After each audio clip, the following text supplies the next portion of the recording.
Oh, why am I not enough for you? It's funny how your everything can still be someone else's almost. He was the kind of muse that every poet should never meet in real life. He's too beautiful to write, and just like how beautiful things often end soon, he's too. He's good at making love sound like a promise when it was only ever an intermission. And I, foolishly, gave him everything I wrote, every word I bled.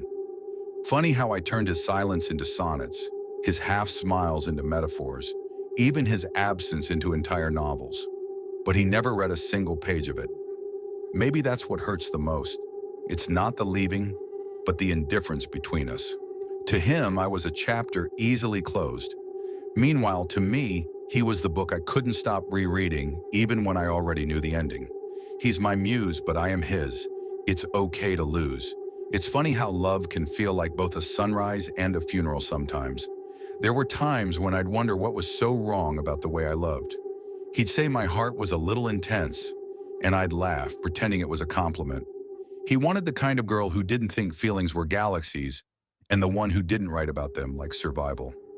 He wanted easy, and I was thunder loud, messy, and impossible to hold.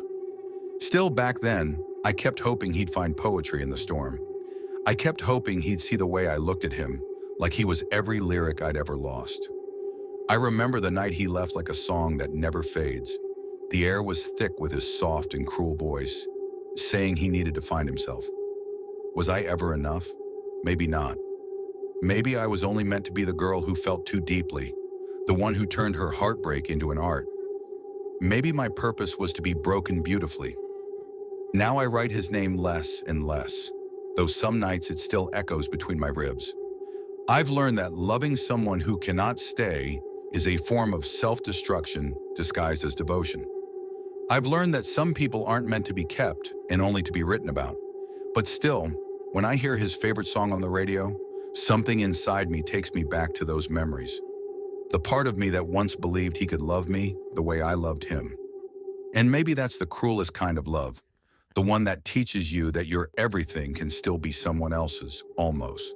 So here I am, ink-stained and bruised, still writing about a boy who never stayed long enough to become real.